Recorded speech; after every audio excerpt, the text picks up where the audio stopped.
Good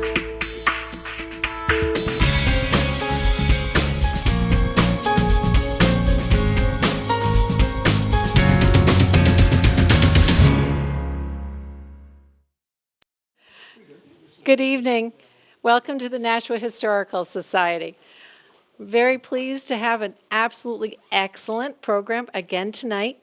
But first of all, we have just a little bit of housekeeping. I'd like to introduce all of you, but particularly our visitors, to our curator, Beth McCarthy, and our president, Bill Ross. They will both be very happy if you would be interested in a membership tonight, anyone who's visiting.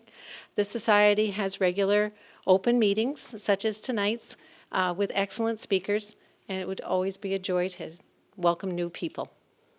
Tonight, one of the most exciting things that we have will be our introduction of the new book that we recently published. It's called Nashua. Excuse me. Thank you. People and Places. This book will be offered at a very low price with an extra bonus for new memberships. If you take out a new membership in conjunction with purchasing this book, the membership will only be $10 for an individual for the year. The book is a pictorial genealogy of the Nashuans from the 80s to the present, who have contributed to our community through their volunteer efforts. It's a beautiful book, co-authored by the Society and Mary Goyette. So I hope you'll all take a look at that at the end of the evening. But for now, I would like to introduce another member of our programs committee, Alan Cohen, to introduce tonight's speaker. Thanks, Mary. Good evening, and thank you all for coming. The Nashua Historical Society has several programs throughout the year that we hope are both interesting, informative, and sometimes just plain fun, all free and open to the public. The Historical Society is really one of the joys of this community, not only for the vast collections that we have, but also because of all of the research resources that are available to all of you. We get no financial support from the city or from any other public funds. We exist through memberships, through gifts and bequests. We are certainly one of the hidden treasures of this community, and we invite you all to spend more time here. We think it will be well worth your time. End of commercial. We're very pleased tonight to present Mike Pride, who's going to speak about the New Hampshire Primary. Mike has been actively associated with the New Hampshire primary, the political scene, and also the national scene for more than 30 years and has covered more than eight primaries. Mike spent nearly 40 years working in community newspapers from the, hope I can get it all right, the Tampa Tribune, the St. Petersburg Times, the Clearwater Sun, and the Tallahassee Democrat. Until in 1978, he got the call from George Wilson to become the managing editor of the Concord Monitor. And he decided that he would do it only with one condition. He's a Florida boy. He wanted a bonus of $500 to buy winter clothing for his family. And over the next 30 years, Mike was first the managing editor, then the editor of the Monitor, and mentored many reporters who went on to larger newspapers, to Pulitzer Prizes, to book deals, to foreign bureau assignments. The Monitor, while he was there, won Newspaper of the Year several times, and he himself won Editor of the Year in 1987 based on the work he had done the previous year on the Challenger disaster. In 1983, he became editor of the paper, a job that he kept for the next 25 years. Mike has often been cast as a presidential kingmaker, a mouthpiece of the left, and a foil for the union leader.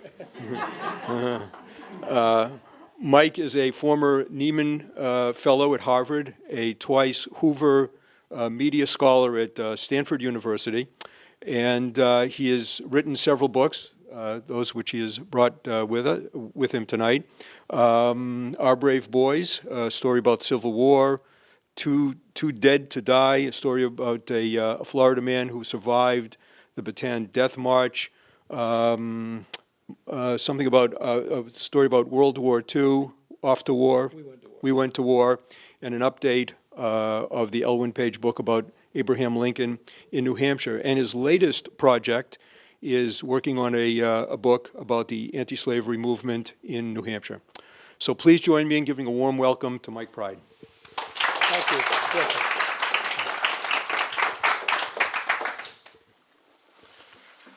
Now that I've found you, I'm very pleased to be here.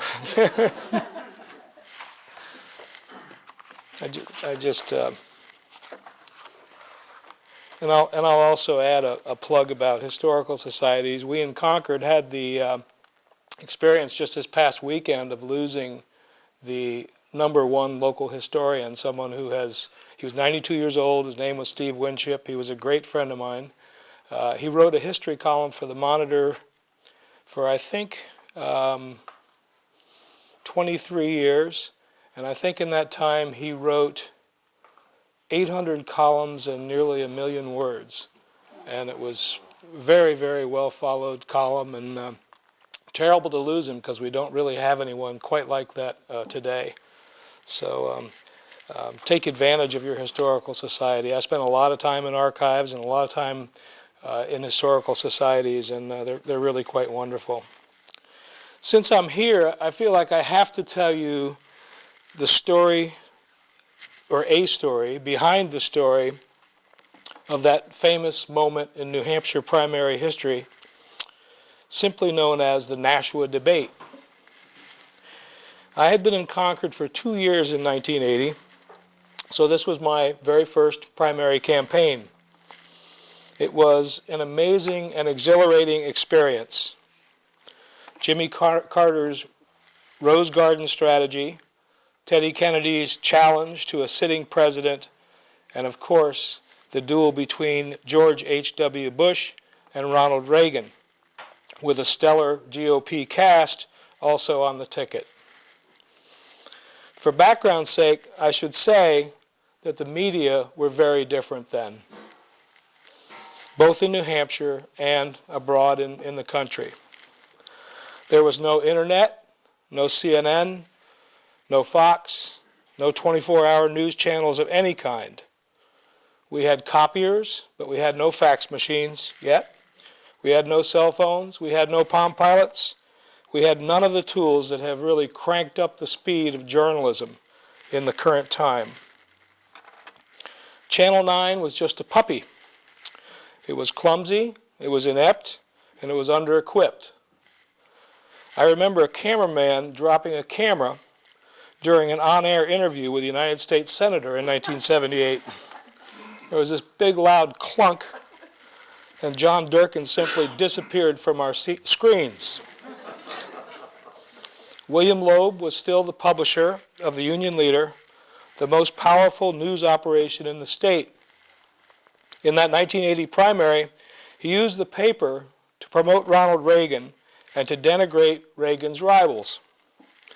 Because he thought an Illinois congressman by the name of Philip Crane might take some of the conservative vote from Reagan, he sent a hatchet man to do an expose on Crane. The hatchet man, whose name was Jonathan Prestage, portrayed Crane as a womanizer of the first order. His stories said over and over again that Crane had once boasted that his goal in Washington was to bed 1,000 women. Crane responded by barring Union Leader reporters from his events and accusing Loeb of vile innuendos and vituperative slanders, but the damage was done. I was managing editor of the Monitor in 1980, and we pulled out all the stops to cover the campaign. We even had a tangle with Loeb. Our reporter covered Ronald Reagan's visit to a factory in Pittsfield. Only a pool reporter from the Los Angeles Times was allowed to enter the factory with Reagan. But afterward, he played a tape for all the other reporters. On the tape, a woman inside the factory complained to Reagan that property taxes were killing her. Reagan commiserated with her and said, "You should do here what we did in California and pass a broad-based tax." This became our reporter's lead. Reagan says New Hampshire needs a broad-based tax. It was a scoop because no other reporter at the factory picked up on the significance of Reagan's comments in a New Hampshire context. William Loeb went nuts. His editorial the next morning was headlined, "Lies, Lies, Lies." He accused the Monitor of making up the Reagan story to further the paper's editorial agenda. We stood by the story, but unfortunately, the Los Angeles Times reporter had gone home, and we had to get him to send us his tape by mail, which we now call snail mail for good reason. For 3 days, Loeb pounded away at us as liars while we waited for the tape. When it arrived, we ran Reagan's conversation with the woman verbatim. Our story had been accurate, of course, but looking back, Loeb's fulminating lies probably won the day by changing the story from a discussion of Reagan's remarks to a discussion about whether he had made them. The Nashua debate, as most of you surely know, was held on the last Saturday night of the campaign. The Monitor had no Sunday newspaper at that time and would not be publishing until Monday morning, or Monday afternoon, the day before the primary. I therefore made the executive decision that since it seemed likely to be one more cattle show at the end of a long campaign, and we could not report on it in a timely way, we would send no reporter to cover it. Although I was eager for the Monitor to be at all the important events of the campaign, to establish itself as a must-read political voice in the state, this seemed like the right call at the time. By Monday night, when our readers saw the story, it probably wouldn't be much of a story anyway, and by not covering the debate, we'd save a little money on overtime. When I saw the debate on television that night, I groaned, and I thought, what a fool. Only I didn't quite say it like that. The debate was one of the most significant events in the history of the New Hampshire primary, and an important event in the history of the country, too. In retrospect, I think of it as the night that Ronald Reagan won the presidency. And here I was, responsible for the Monitor's decision not to cover it. But, fortunately, life is unpredictable. The decision taught me a lesson, but it wasn't the lesson that it seemed likely to teach me at the time. The lesson was one of management style. The style I tried to adhere to in all my years as editor goes like this: hire talented people and give them the independence to use their smarts and their industry for the benefit of readers. You see, 2 young reporters on my staff went to the Nashua debate on their own, and they took notes just as if they were covering it. When I heard this, of course, I told them to write the story. For the record, their names were Eileen Pollock and Rochelle Sharp. Eileen went on to run the writing program at the University of Michigan for many years, still runs it today, and Rochelle became an investigative reporter for the Wall Street Journal, where she won a Pulitzer Prize. Now, Alan asked me to speak, briefly at least, about the origins of the primary. It was here before I was, but I can share with you a bit of its history. Because the story is near and dear to me, I'm going to begin by speaking of what I consider a very early New Hampshire primary, although it wasn't officially a primary at all. It happened in the winter of 1860, just before town meeting. Abraham Lincoln came to the state to help get out the Republican vote in that year's governor's race. He gave 4 speeches in 3 days, talking to and answering to large crowds of enthusiastic citizens in Concord, Manchester, Dover, and Exeter. Less than 3 months later, when the Republican National Convention was held in Chicago, the New Hampshire delegation was uncommitted, but it was expected to vote for the darling of the Northeast, William H. Seward. Instead, 7 of the 10 delegates voted for Lincoln on the first ballot. While 7 was an insignificant number of votes in the larger scheme of things, New Hampshire's decision electrified the convention and started Lincoln toward nomination as a Republican candidate. We were the first in the nation. 2 years ago, I did an updating of Elwyn Page's wonderful 1929 book called Abraham Lincoln in New Hampshire. Working closely with this material planted in my mind a sense of how much Lincoln's appearances here resembled the campaigning of successful candidates in later New Hampshire primaries. Estes Kefauver, Eugene McCarthy, Pat Buchanan, Bill Clinton, and John McCain, to name a few. On his visit here in 1860, Lincoln rubbed elbows with top Republicans in the state, but he also mixed it up with voters in 2-hour sessions in which he welcomed dissenting voices. As I'll discuss later, there's something essential in ordinary citizens being able to shake hands with and directly question their prospective national leaders.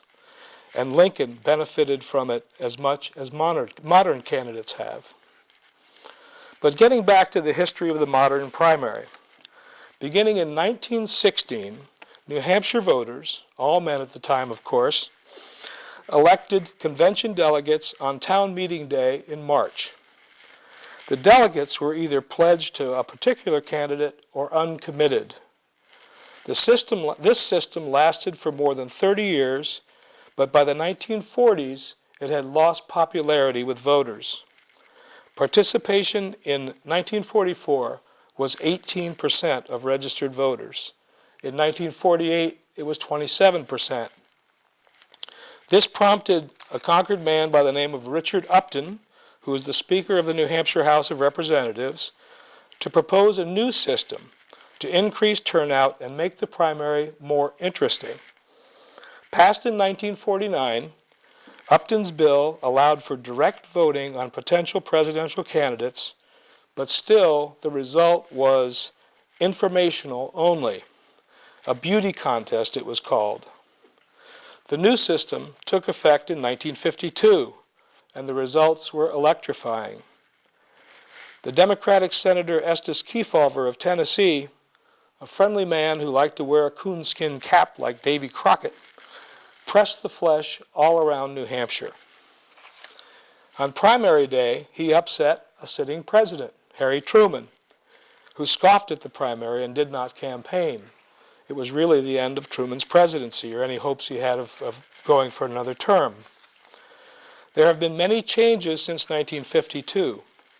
The 1977 legislature voted to make the New Hampshire primary first in the nation by law, meaning it would be moved at least 1 week before any similar event, a law that may have a terrible effect this year, in my view. Also beginning with the 1980 race, the state's delegates to political conventions were apportioned on the basis of the primary result. So when you're voting at the primary, you're actually choosing how many representatives are going to be for particular candidates at the convention.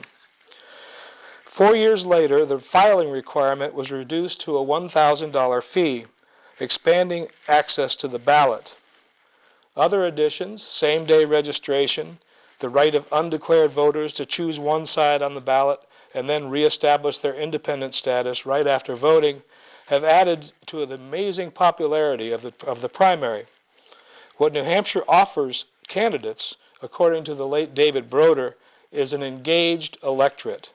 And of course, that engagement is greatly enhanced by such broad access to both the ballot and the ballot box. Kind of cutting down my thoughts for this talk has been a timely exercise considering the terrible campaign we're having this year. The big media, the candidates, and the Republican Party have forsaken the traditions of the primary for a national campaign. I hope this is an anomaly. I hope the New Hampshire primary can survive and be restored after the 2012 campaign, but it won't be easy to take it back. It will hurt the country if future campaigns are run as this one has been, kind of like American Idol, with a string of television debate performances deciding who's in, who's out, who's up, who's down from week to week. This kind of primary may suit the purposes of 24/7 news channels, the big money donors, party leaders, and the internet media, but it does so at the expense of the candidates and the voters. The chief lesson I have learned from following the primary process for more than 30 years is that a direct personal connection between voters and the potential leaders of the country is vital to a healthy democracy. Because New Hampshire offers an engaged electorate every 4 years, and because it has a healthy grassroots democracy, it is an ideal place for candidates to make this connection. A corollary to this idea is that the candidate who works hard to make such a connection often reaps great rewards.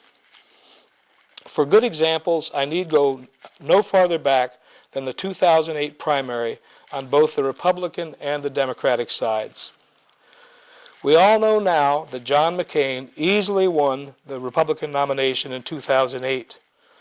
But I think back to a lunch speech on foreign policy that McCain gave in Concord in the summer of 2007. Set speeches were never John McCain's strength, but the substance of what he said wasn't the story of the day anyway.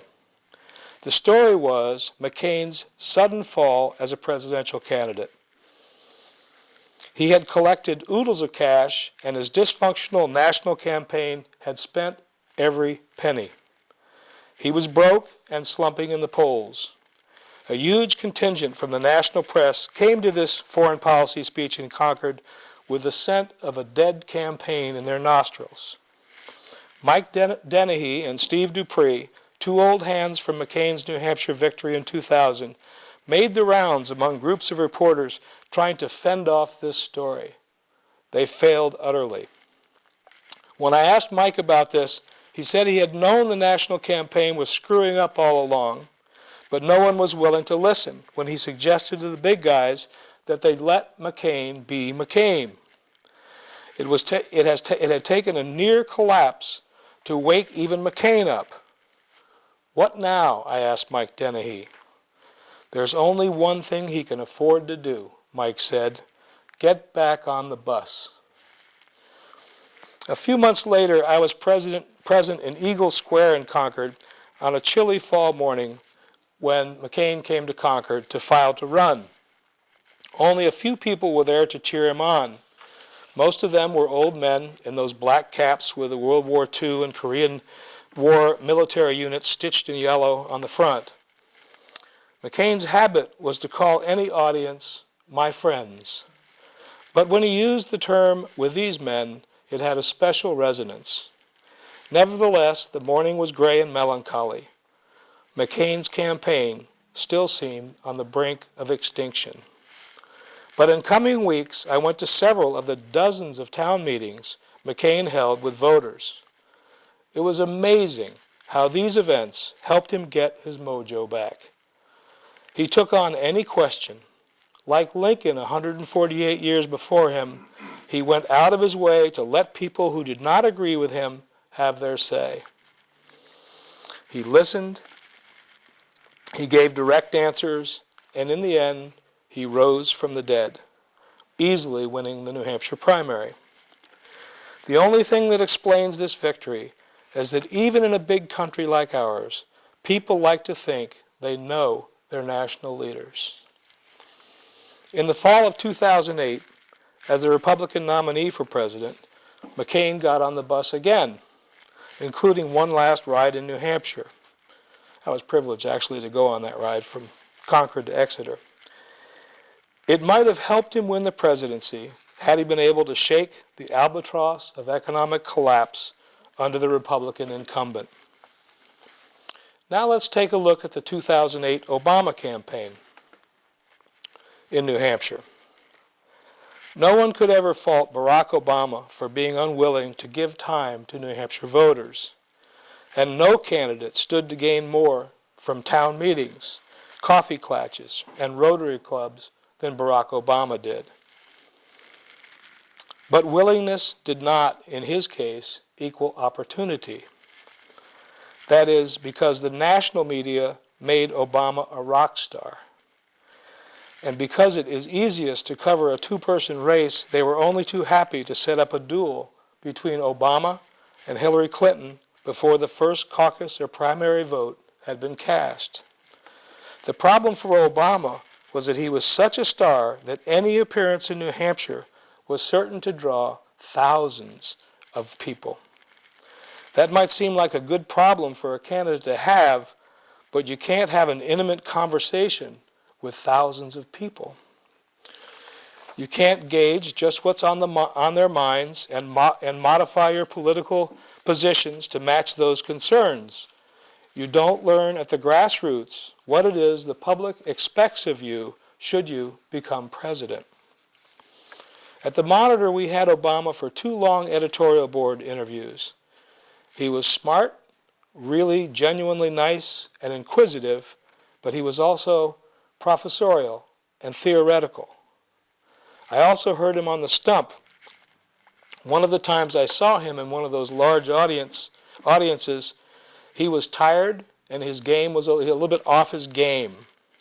He gave a sluggish speech. As I was leaving the gym at Concord High School afterwards, I heard a woman trying to convince a friend how sparkling he'd been, how wonderful. The friend wasn't buying it, and neither did I. What I saw at that moment was the problem with being a rock star, the problem with a green candidate who, as hard as he was campaigning, was not getting the essential chance to listen to voters and feed off their concerns and ideas. And there was no way for him to know this. All he heard were cheers. He could have stood at the lectern and read his grocery list that day, and his fans would think he was the most brilliant guy in the room. It did not surprise me then that in his first year in office, the Obama administration was tone deaf and insular. People were worried about their jobs and their kids' jobs. They were worried about a shrinking standard of living. Obama followed his own script, getting a half-a-loaf health care plan passed and trying with little success to change the tone of Washington as he had promised. Don't get me wrong, no president since FDR was dealt as bad a hand by his predecessor as Barack Obama was. My point is simply that had he been able to get on the bus, as McCain did, and stop at the Newport Opera House and the North Nashua High Gym and the Brookline Meeting House to talk with groups of 50 or 100 people, he would have been a better president. He might even have won the New Hampshire primary. Now, I want to give you a chance to ask questions and hear what you want to hear from me, but I have to close with a little story about a connection, a personal connection between a presidential candidate and a potential New Hampshire voter that was perhaps a bit too personal. It happened during the 1984 campaign. The Monitor at that time was in a downtown building. Right next door was a former men's club, the Wanna-Lancet Club, that had been converted into a service center for mentally ill people. The Monitor's editorial board was sitting in the second floor conference room one day interviewing Senator John Glenn, who was running for president as a Democrat, when I heard a commotion outside the window. I looked up and I saw the back of a woman standing on the balcony of the mental health building. Suddenly she turned her head toward me and she shouted, "Bet you haven't seen one of these!" Of course, Glenn and his staff and our whole editorial board turned to look. And just as they did, the woman lifted her dress and mooned us. I'm not sure that this gesture was useful to Glenn in any way, but it did lend a bit of levity to the important work of electing the next president. Thank you very much, and I'll be glad to take your questions.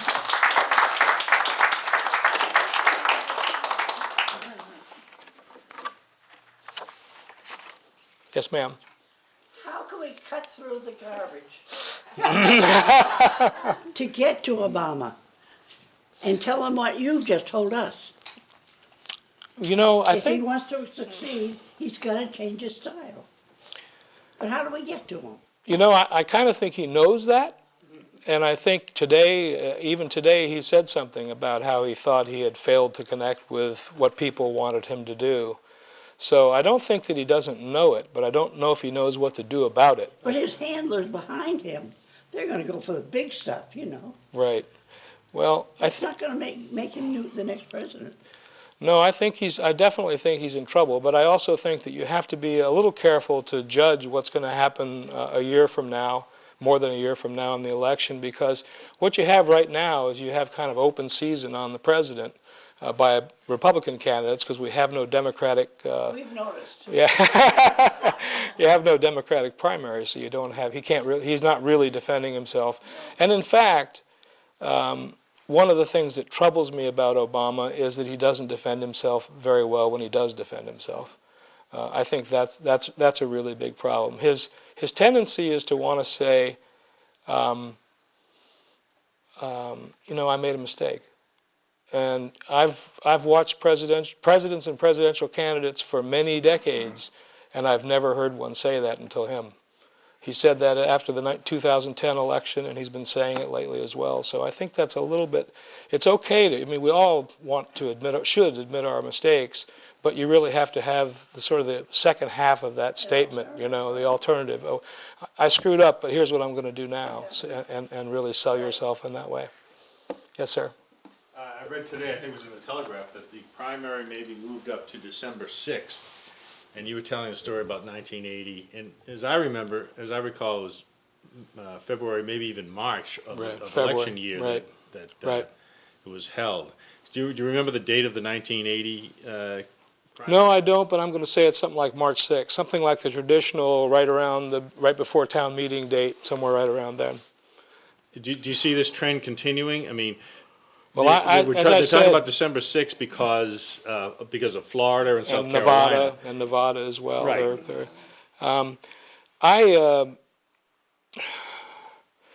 I don't know if I see the trend continuing. I mean, the trend has definitely been in effect for a long time. We've moved earlier and earlier, and last time we had it on January 8th.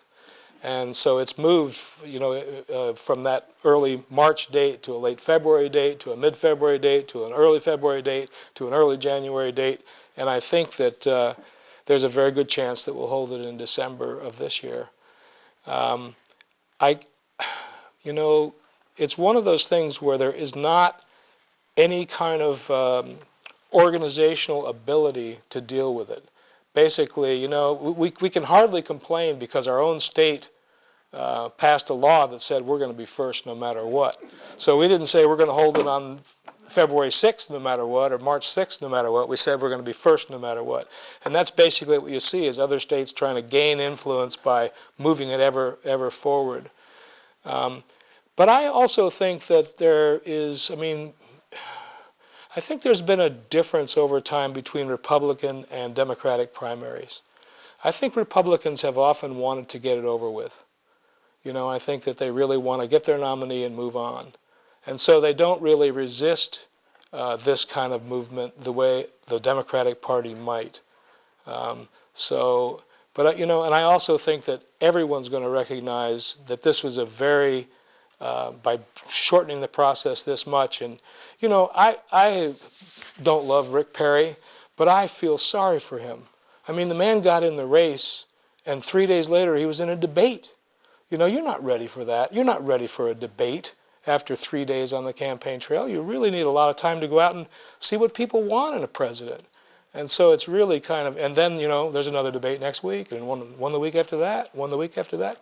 And so I don't, in answer to your question, I really do hope that this is an anomaly. I hope that the parties somehow can get together and create a system where we at least push it back a little bit, push it back into the actual year of the presidential election. But there's no real apparatus to do that that you could count on. Yes, sir. Follow up to that comment. How can we get closer to a parliamentary system such as they have in Britain, Canada, and many other countries, where parliament is dissolved and a few weeks later there's a new government in office? We stretch the thing out ad infinitum. How can we change that? Well, I really think it has to be done by the parties. I really think the parties individually and working together, which is, never happens in this country, have got to say that, for the good of us and for the good of the country, we need to change this process. I don't think you get to a parliamentary system, but when the first primary was held in March and the last one was held in late June and the conventions were held in July and August, that was a much more sensible schedule for choosing nominees than what we have now. It's really quite terrible. Yes? Any impressions on Ross Perot?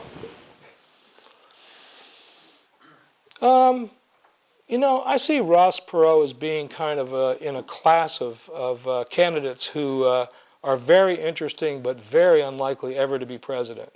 I think we have Ron Paul this time, who's a little like that. We had Steve Forbes in 1996, who was a businessman who wrote in and had a plan about slashing your taxes and all this, and people rose and thought he was great. We have Herman Cain too. I mean, I don't think that's going to last very long because they're not really presidential material.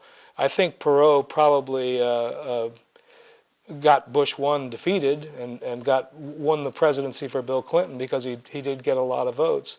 And I think he also tapped into a lot of the frustrations that people have with the system. I mean, we've talked about that a little bit in just this little question and answer.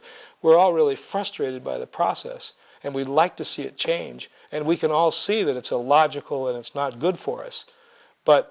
And so if somebody comes along and says, I'm going to fix that, and I'm going to fix it with this simple idea, and I'm going to do it no matter what, then we like to listen to them. And I think that's a kind of candidate that Ross Perot was. Yes, ma'am. Oh, I'm sorry. Mine wasn't a question, but since you started in with the Ronald Reagan debate, my husband and I had tickets to that, and we were at that debate. Oh, good for you. And the tickets, they didn't collect them. You just showed them at the door. And I used to collect memorabilia from all the primaries. And when I retired from work, I decided to stop doing that. And I called Concord. And they didn't have a set of tickets to that debate in their collection. At the Historical Society? New Hampshire so they were Historical very Society? pleased. I turned all of our items over, but they were particularly pleased with that because they didn't have the tickets. Oh, to the good for Ronald you. I have a Reagan button, debate. actually, from that debate. And I was going to wear it tonight, but I couldn't find it. Yeah. I couldn't find this place. I couldn't find my button. Evening, very exciting. Yes, ma'am. What's your take on the two-party system in general? Do you think it's still working, or do you think it needs to somehow be adjusted to maybe bring power back to the people and less from specific parties? I would say that, in my opinion, that the two parties are so powerful that they're not ever going to allow a third party to happen. And the power comes from money, and it comes from corporate donations, and it comes from all the things that people are mad at in the Wall Street sit-ins. And so it just seemed very hard for a new party to get a foothold. And I think the Wall Street protest is a good example of why, because if you go around and interview those people, as you see on television, they've all got a different agenda. I mean, they all see it a little differently. They're not really going to be a party, and they're not people who would seem to want to compromise and get together so much, other than they're at the park to protest. So I think it's very hard to have a third-party movement. To me, the only way you'd have a third-party movement is if you had a very attractive, experienced candidate who led a third-party movement. But I guess the closest we have to that right now is Ron Paul. But being a libertarian/Republican, but I think he's. I don't think you're going to see that happen. To tell you the truth. Or Hillary Clinton. Hillary Clinton? Oh, I like Hillary Clinton quite a lot. I'm a big Clintonista, to tell you the truth. To be honest. Other questions? Yes, Alan. there's some hint that Romney's people influenced Nevada's decision to move their primary up so that it would be earlier yet and force New Hampshire's to be earlier, because he would have some momentum in Iowa, in Nevada, which he won last time, and in New Hampshire, where he's polling very well. First of all, do you think there's any truth to that? Does it make any sense? It may be why Nevada did what it did, but I guess I wouldn't blame Romney. I think he's even said he hasn't. Is he staying in the Nevada primary? I believe Yeah, so. he is. Yeah. Well, it's possible. I mean, I don't see. I guess I don't see that he needs Nevada. Just for the momentum of winning 3 states Yeah, in a no, row, I think going I into think- South Carolina. Yeah, I think that much is true. I just find it very hard to think that any of the other candidates is really going to get any real momentum against him. I mean, I think there'll be some primaries that are won by others, but I don't think he'll really have a problem getting the nomination myself. Next question. Very good. Thank you very, very much. Been a great audience.